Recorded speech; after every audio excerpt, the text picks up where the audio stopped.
Welcome to Cosmic Roadmap. I'm your host, Melissa Lambor, Reiki Astro Geo Guide and best-selling author. Have you ever wondered where in the world you should be? This podcast is about bridging cultures and helping the endless wanderer find their purpose and place in the world. Hear stories from digital nomads, avid travelers, and aspiring globetrotters, and learn how they discovered where they were destined to be and build their legacy. If you're curious about astrogeography and where you're meant to be on the planet, go to cosmicroadmap.com to download your free passport to purpose.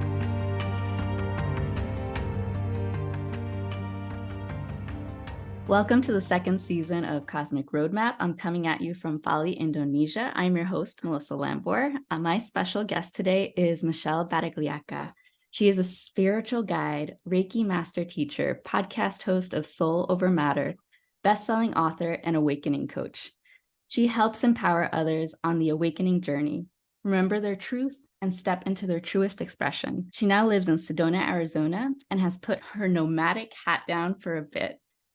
We met through one of my Legacy Speaks co-authors, Ligia, and we have followed each other's nomadic journeys ever since. So welcome. And how has life been? Like the last time we spoke was last January of 2022, when you were my very first podcast episode guest. Well, one, it's a pleasure to be back here, and what a divine time to reconvene and reflect, because holy crap, Melissa, since we last recorded, it has been like 5 lifetimes in a year and a half. Yeah, and you were in Taos right back then, right? Taos, New Mexico.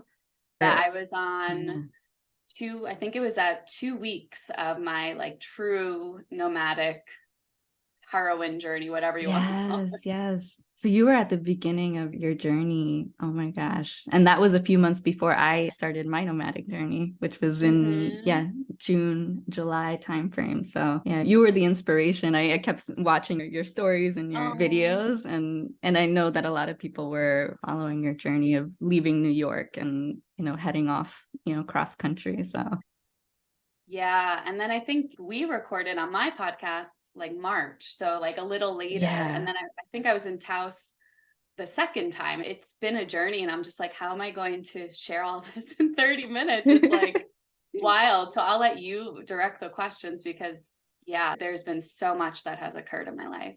Yeah. So let's start with New Mexico. Like what happened there and what led you to Sedona, like where you are right now? Because there's probably been a lot of circling around the West Coast, the Midwest.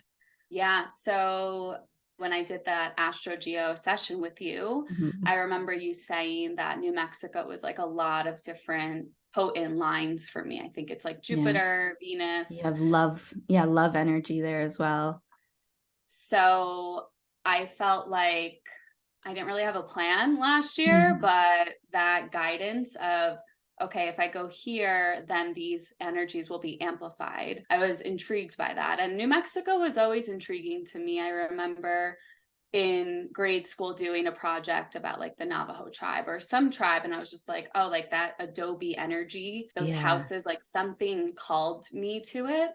So yes, I was in Taos in January, and then I went, like when we chatted, and then I went to Vegas for a couple of days, which is my moon line. Yeah, and it's moon MC, which we were just discussing. It's the midheaven, so it's all about the future and settling down. So that's an energy that has been coming through for you. Yes, we'll talk about that. Yeah. So I stopped in Vegas because I remember you're like, oh, that's a point for you.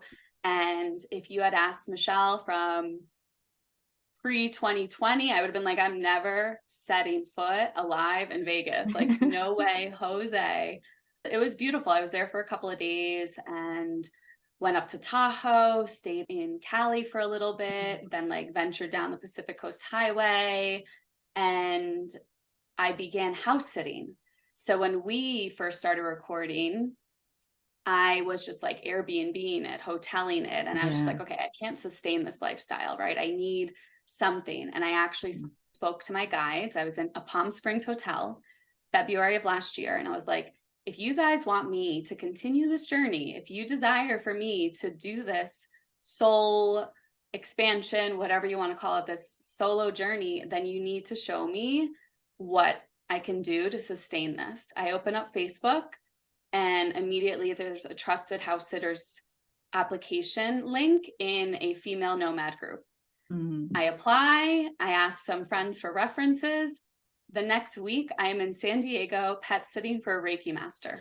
Amazing. And I'm looking at your map in Southern California, and I see that you have your Neptune energy, which is all about spirituality, and it's IC in particular. So that's like connecting to ancestral work, connecting to family. So I don't know if that was, a shift that you started feeling in Southern California.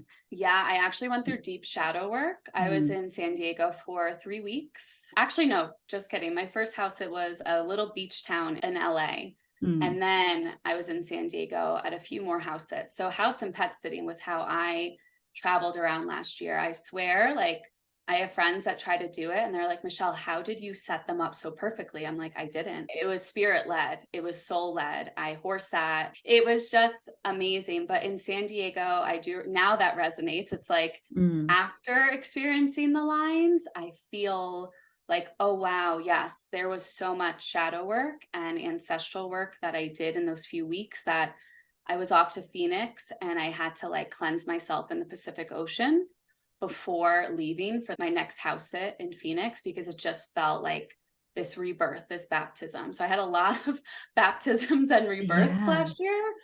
And yeah, so New Mexico is one of my favorite places. I was there for a month or 6 weeks. I can't remember, but yeah, I found love there. I found community there. It was just this warm embrace. I just felt immediately not home, but just accepted and like, oh, I'm finding my tribe. And I found that along the way in certain places of just almost like a chameleon. I would just enter a space and people would be so accepting and loving. And the conscious communities I found were through ecstatic dance.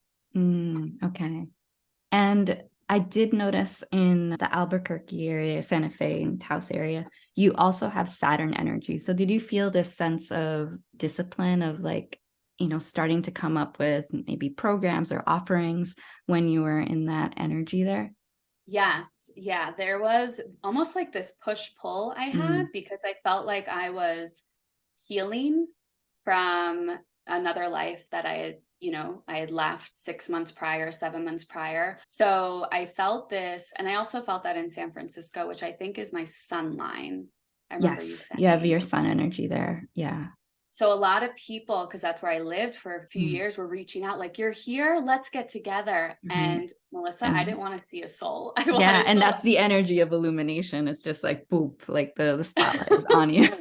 I was like, leave me alone. I'm healing. And I remembered that I was like, oh, damn it, my sunline. Like, of course, everyone can see me here. So yeah, the Saturn makes sense in New Mexico because there was this, I think I received a lot of ideas for projects and courses, but I was in such this rebirth and this like almost womb energy, because in astrology, there's actually something called perfection years.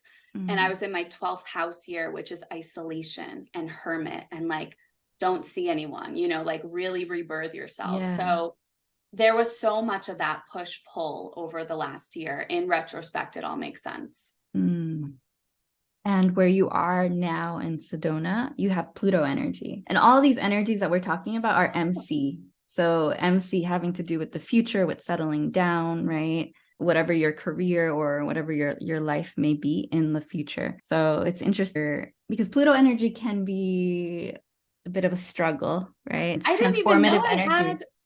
I did not remember I had Pluto here. Yeah, Pluto is actually closer to California. It's almost like near Yuma, Arizona. So yeah, Sedona is a bit on the other side, but that is the energy, the strongest energy that you have. Wow. Maybe it's not as strong because I'm not like right on the line, but maybe that's why, because I'm like, I feel there's definitely been lessons and karmic things that you're within like 200 miles of the line, but yeah, it is a transformative place for you. That makes so much sense because Sedona, I came here last March to visit a friend, and Sedona kept calling me back every season. So I was here in the spring, then I house sat here for like a month last summer. I was here in the fall. And then this past January, I was just traveling through and a room opened up in my friend's house. And I was just like, okay, she wants me here. So that makes sense. Yeah. And how did you end up in Las Vegas and what manifested there? So, well, Vegas, so last year, yeah, I went through there for a couple of days and like found all the vegan restaurants, and people were just like, Michelle, you're in Vegas? Like my Instagram, they're just like, what? This is wild. And, Yeah. but, along this journey, I have had people like, oh, Albuquerque, like, oh, what's there? And I found an amazing yoga studio there. I found people there. So I feel like it's what are you? And this is for anyone listening, right? Don't listen to other people. Like follow your heart, follow your soul, and trust where you're led. Like truly trust where you're led, because the energy you encompass is what is going to be reflected back to you. No matter where you are, what the energy is, if it's for you, you will know it. And so anyway, yeah, Vegas, I found a crystal shop. I found like all these beautiful spaces. But what brought me back to Vegas was I met my now partner in February. He was traveling through here, and that was a divine appointment. Like I was supposed to be at a massage that day. It got freakishly canceled. And I'm on a hike and something's like, go to this juice shop. Like I'm doing Kundalini on the mountain. Yeah. This is what I do. I mean, if you're in Sedona, you know what happens here. Right. I'm like doing my meditation and I hear a voice like, go to the juice shop. And I'm like, I don't go out that much, I was hermiting. It was February. Yeah. And I go and I'm sitting inside journaling after the hike and just feeling into the energies. I'm feeling like really high vibrational. And something's like, no, sit outside. So then I go sit outside and they're like, no, face the parking lot. Like this, I don't know if it was my higher self, whoever it was, thank you, because I listened. And I felt this energy walk by me and I look up and I'm just like, huh. And he has a hat that's a Hawaii license plate hat. And if you know my connection to Hawaii, if anyone listening, I've been 4 times, absolutely love Hawaii. And Maui was where I started my nomadic journey in December. So there's just a deep connection to Hawaii. And anyway, I'm journaling and I forget about it. And then I look up and there's a golden retriever at my feet.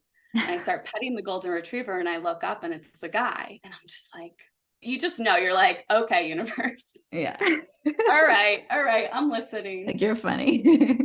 Yeah, you're funny. So he sits down and we just talk and, he's like, oh, I'm in Vegas and I lived in Hawaii for this long, and just all these connections, all these synchronicities. At the time, I was not looking for anything, right? Isn't that so cliche? It's like, I'm not looking. Yeah. Once you surrender, you're just like, yeah.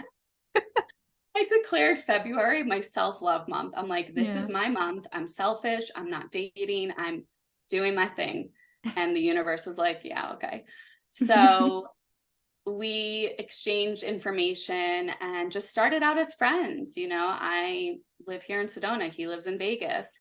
And we were just really close friends and built that friendship, that foundation. And then like 6 weeks later, he came and surprised me in Sedona and was like, hey, I'm here. So you met in Sedona, not in Las Vegas. Yes. Yeah, we met here. So he just was traveling through. Yeah, it's so funny. And that's what I tell people, right? Sometimes we are meant to connect to the energy through someone or through, some type of cultural or spiritual thing or object. So yeah, it's interesting that that energy just passed through. Literally passed. Yeah. And another interesting fact, I pulled up Hawaii, and you have your sun energy through there, and it's AC. So it's all about, being seen and recognized and really like knowing your worth. So it makes sense why you're constantly going back. And were they originally from Hawaii, or just they just had the hat? No, they happened to have the hat. He grew up on the East Coast like me. Okay. But we've looked at his Jupiter's in Hawaii. So if we move there one day, it's like, holy crap, magic. Like the things we will create and manifest. Yeah. Because Jupiter is like huge manifestation energy. Yeah. So yeah, it's wild to have our conversation now and see all these points and like, oh yeah, duh, because yeah, Vegas is my moon line, right? And what is Yeah. moon again? Yeah, moon is all about like finally settling down, like feeling at home. Yeah, becoming domestic because that is the energy that I'm here in Bali. Like I was seeking home and immediately like got the opportunity to join a business. Like within 3 weeks of being here, the opportunity dropped in my lap to be here 2 years. And I'm like, wait, what? And then, finding a partner, a month after that, and then moving in together. And it's just like little by little, like really, really Well, that's how I like feel. being Yeah, I grounded. feel you because Yeah. it's like I've been this maiden, right? Last year was Hmm. like my maiden journey, free spirit, free bird, Yeah. not attached, detached from everything. And then I started declaring, like, okay, I'm ready. Like, I'm ready to commit. I mean, I committed to a rental in Sedona, Hmm. right? I was committing to things. So, of course, the universe is like, all right, you're ready to commit to a person. Let's go. So that makes, yeah, domesticating the maiden. Yeah. That makes sense. Yeah. And how has, switching from nomadic to settling down, how has that shift like felt like? Mm. Does it feel like you're grieving something? Does it feel like it's finally the time to put your nomadic hat down, right? Yeah, and I still get that flavor when I visit my Mm. partner. So it's like, Yeah. it's interesting because I went through some family stuff last Mm. summer, and that just really hit my nervous system where I was being, I don't want to say forced to slow down my nomadic journey, but you know how it is, right? You're living out of your car or you're living out of a Mhm. suitcase. And that's so ungrounding. And Yeah. to have tragic things happen with your family or, things come up, it rattles you. And after that moment, I was, oh my gosh, I did, I think, over 30 house and pet sits last year, Mm. which is wild. And then the fall came and I was forced to really slow down. So I only did over a span of like 3, 4 months, I only did, I think, 3 or 4 in only like Yeah. 2 different places. So I was ready. My body was ready. I didn't know it would be Sedona, Mhm. honestly, but if you've been to Sedona, when she's calling you, Mama Sedona is going to keep you. Yeah. So Just like Mama I have, Bali. yeah, Yeah. like I've met community here and it was time. I felt like, okay, I'm ready to be serious again. I wouldn't say Yeah. that my business failed last year, but last year was a lot of inner work for me. I Mm. didn't realize it at the time. In retrospect, I realized like, oh wow, this was a year for me to really clean the slate of my old programming, my old beliefs, clear the ancestral lineage of a woman going out in the world and doing all these things by herself. I felt a lot of that come up as well. Like my ancestors so scared for me, like you're driving across the country, you're doing all these things, like no, like mija, like I kept hearing my Colombian Yeah, ancestors, yeah. like, what is she My doing? daughter, yeah. Yeah, it was time. And I feel good. It felt good to just settle into my bones and settle into a space where everyone's like me. Sedona is Mm. just so spiritual. I go on hikes every day. I'm out in nature. And I'm like, how has it been 5 months already? I don't even know. Yeah. And the same here. Like I've been here for 9 months already. I've been here since August. And yeah, the time just keeps flying by. And if you look back, I feel like every month there's something that has been transformative or, has shifted my trajectory in Southeast Asia. So is that something that you're feeling with your partner because you are connected to that moon energy, that moon MC energy? Do you feel like there's like constant shifts like happening?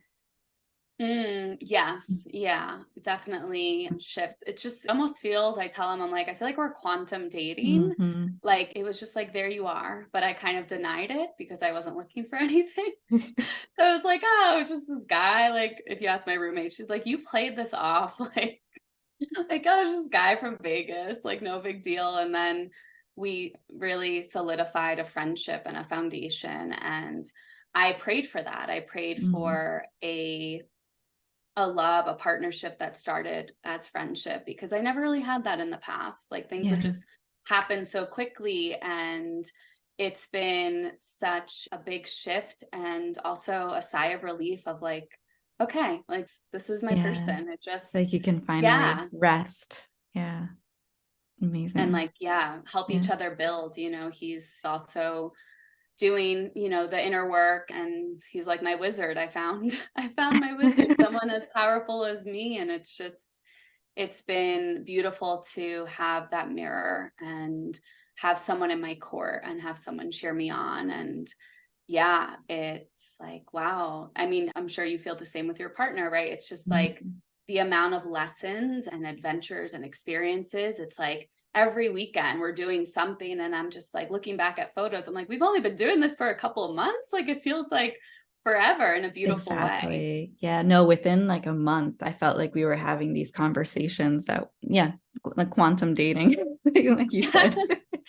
Yeah, because, these were conversations that in the past I would have had over the course of years, right? But we were triggering each other like constantly, or at least on my side. I felt like I was being triggered, and it was like, I need to, I need to bring this up. I need to change this and just move forward. And it really, Mm, yeah, it leaped us forward into, yeah, so many big things. Like we want to build something together, especially in tourism. So it's really exciting. mm.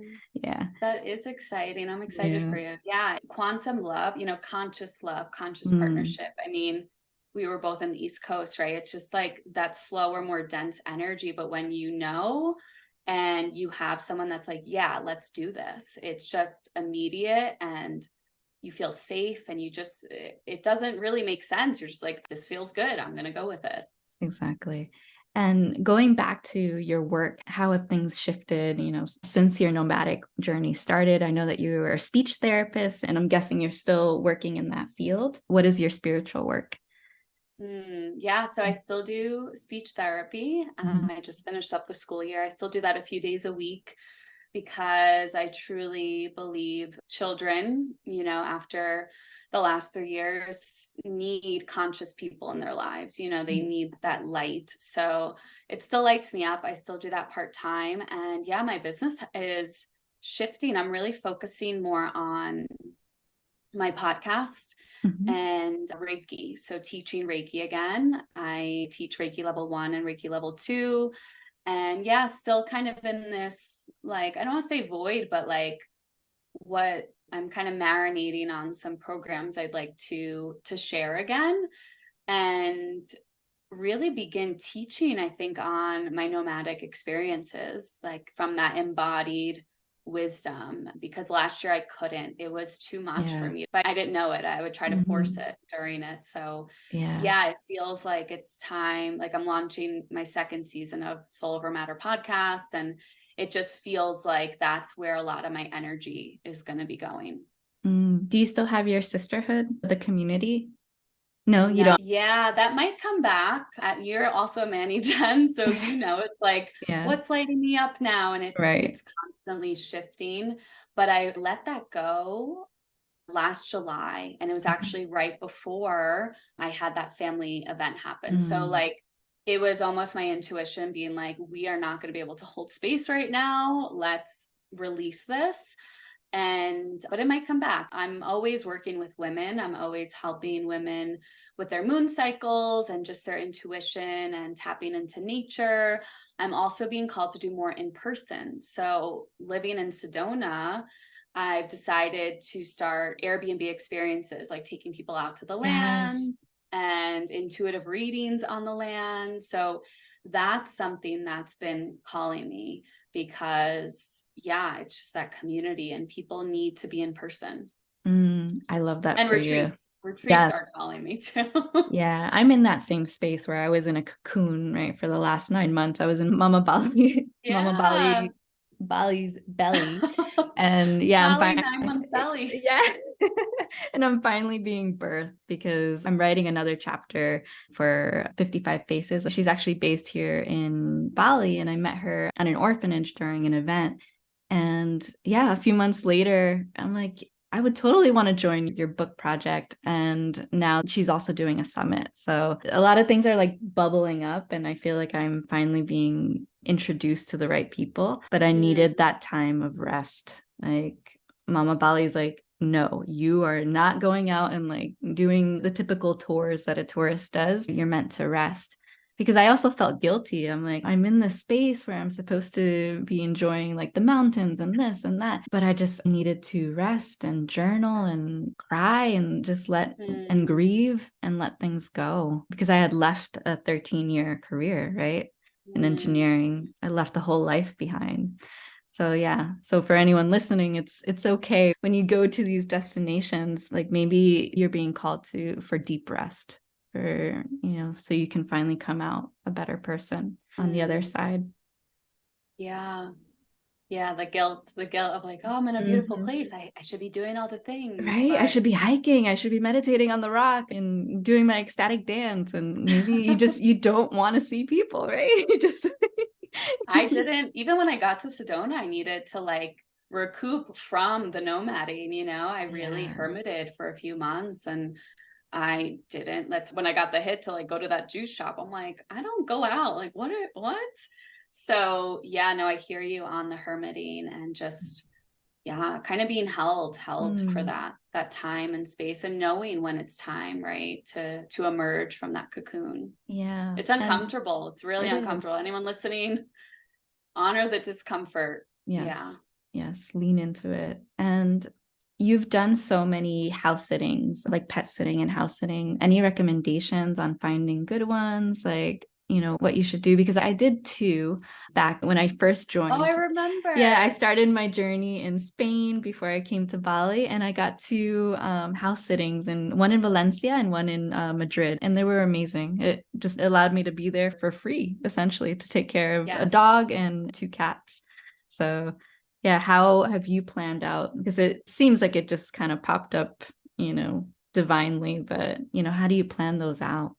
Oh, I didn't plan them. It literally Mhm. was, I was led. I was really led to these spaces where I was either meant to connect with the humans, right? Some have become my clients, or I needed a message from them, right? I've met psychics and Reiki masters and all these people, or the animals needed me, right? Or the Yeah. land needed me. I was even horse sitting. Like, Melissa, I never have touched a horse in my life. I've never pet a horse. I grew up in New York City. Yeah. People are watching my stories. I'm like cutting hay with a machete. They're like, who are you?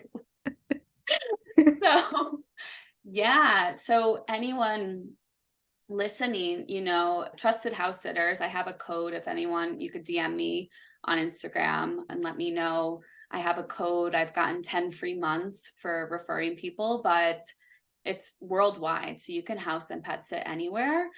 And I would just, yeah, read the reviews of past sitters for that house. And, I follow my intuition. So if I'm called to a place, if I see a So you home and I just see put the it in. pictures, Yeah. yeah, the animals, I'm just like, oh, I'm meant to go there. And you Mhm. apply. But yeah, it's a great way to travel. It's a great way to see a new city or a new country. I even saw ones for Egypt. Like it's literally everywhere. It's been around for 10 years. And there are other house sitting and pet sitting programs and like websites, but I use Trusted House Sitters. Yeah, that's the one that I've used so far. Here in Bali, it's not that popular. A lot of the locals don't have pet sitters or house sitters, so it's not as common, but there's the usual like two that will pop up. And I try to jump in. Oh, Yeah, but it's more common, especially here in Southeast Asia, in Singapore. There's been a few in Thailand, so where there's more expat communities. So here, yeah, here in Indonesia, not so much. But how did you ground yourself as you were going through all these places? Because it seems like you were ungrounded. So how did you put yourself in more harmony, even if there was mm. chaos? Yeah, I had my spiritual practice. I meditated. Of course, slack sometimes. I'm human, but I really had that meditation. I would take baths. Baths Mm, are like my thing, and if a sit didn't have a bath, that was okay. But I made sure to take baths and like cleansing showers. I also would go out to the land. So if it was a house, I would go out to the backyard. I would offer things to the land, to the ancestors, to really connect with that land and pray with that land and get my feet in the dirt in that land, or I did a lot of time also in California. So, like going to the beach and really sitting with nature. That's I would hike wherever I was. I would try to Right. find a trail, a space where I could be in nature and ground that way. And that makes sense because as a Reiki practitioner, right, it's all about the root chakra and grounding and feeling safe. Because once, yeah, when we're nomadic, that is your whole foundation is kind of lost. And just finding that grounding in your environment, right? So Mm-hmm. finding that grounding, yeah, wherever And you are. cleansing the homes too. Mm, Yeah, really like cleansing all the spaces I would go to. Most of the time, the homes did match my energy. They were, the same frequency as me. But as we know, we're also called as healers to places that need our healing, right. that it's not for us, it's actually for the home or the animals or the Yeah, people. right. So those were a few too where I was called to do the grid work and like work with the home. Exactly. What was one of your most interesting pet sittings? Like either the home or like the setup, the pets. Oh God, I have a notes app of Uh-huh. like notes of all the Like your names of top. them. Something that was interesting was because I'm a speech therapist, I'm like such a wordy, I love words. A lot of the animals' names were tied to what lessons I was learning. Interesting. So like I had a dog named Shadow and I was Uh, working through shadow work in Phoenix. Like it was uncanny, or like the name of someone I knew. Like it was really wild. But I mean, the horse sitting one, I think, was my top mm, because it was this beautiful home in the Taos Ski Valley. It was a full moon week that I was there, and their son's friends were there, like on a ski adventure. And I was like, hey guys, do you want to do a full moon ritual? And I led these, I don't want to call them muggle men, but like yeah. these, regular men, Right. young men in this beautiful full moon ritual. We were like burning stuff at the fire and they were crying and so That's vulnerable. And I was just like, amazing. what is this life? Like, so that was really cool. And that was so grounding to be with Mm, horses and telepathically communicate with them. But gosh, I don't know, all of the animals were just amazing. Like I really connected with each of them and none of them were hard. It was just amazing people. Like I was in Durango for a month at this like beautiful mountain home with this healer dog. So yeah, and then his parents came back from Chile and like bought me this beautiful lapis lazuli necklace that I wear right now. Like it's just, yeah. yeah, these connections. And I still get texts like, hey Michelle, are you still nomading? Are you around these dates? We need you back. Hmm. And that just warms my heart to know that I created such a sacred connection with a lot of these homes and animals. But yeah, that's a good question. I'd have to like sit on all of them because yeah, they It were, sounds like it's going to be a whole podcast episode for you. or a whole book. It's going to be a Right, book. exactly. Exactly. Yeah, So, there's so much. yeah, so moving into your work, what are your offers? Your podcast is coming out soon, right? The second season. What else is bubbling up? Yeah, so I have season 2 of Soul Over Matter. That's, for souls along the awakening journey. I am a spiritual teacher, intuitive guide, and I have awesome guest speakers. You've been on my podcast, Hmm. and I am teaching. I feel really called to teach Reiki again. So I think I'm going to be offering Reiki level 1 and 2 every month. I just have this desire to teach Reiki to thousands of people. That's something that has been coming through to me because Reiki was the catalyst for my own journey 4.5 years ago. And, people ask me, like, how have you done it? And I'm just like, it connects you to, it connects you to Hmm. everything. And it reminds you that we're all connected and we're nature. Yeah. So that's something that I am cultivating as well as a community. So based on my podcast, I've created a free community, because with a podcast, it's like I don't see who's listening, and I Right. desire to create a community of my listeners. I'm a Manny Jen. I want to see and interact with you. I want to feel you. Yeah. So that community is going to be my baby for the rest of this year, of like really cultivating this connection with others. And I'll be hosting like live calls and monthly chats in there just to get people talking and connected again after the last couple of years. Yeah. And continuing the discussion, right? Continuing the discussion that you started in the podcast. Oh, I love that for you. That's for now. Who knows? Who knows what's next? But you're still offering one-on-ones, like people can still reach out to you and work with you for Reiki sessions, right? And spiritual guidance. I do, intuitive healing sessions, spiritual guidance sessions. You can check out my Instagram at Michelle the Mystic. And I'm always changing. There's always things moving and grooving. Evolving. Constant evolution. Well, thank you so much for being on today. It was a pleasure to get a recap of everything that's gone, in the past year and a half or more since we first had our first session. So thank you so much. And remember, lineage goes beyond your ancestors. You are meant to connect to the cosmos so you may finally find your cosmic family. Until next time. Thank you for listening to Cosmic Roadmap. If you would like to book a session with me to explore your own cosmic roadmap and chart your next destination in business, love, and life, then head over to cosmicroadmap.com.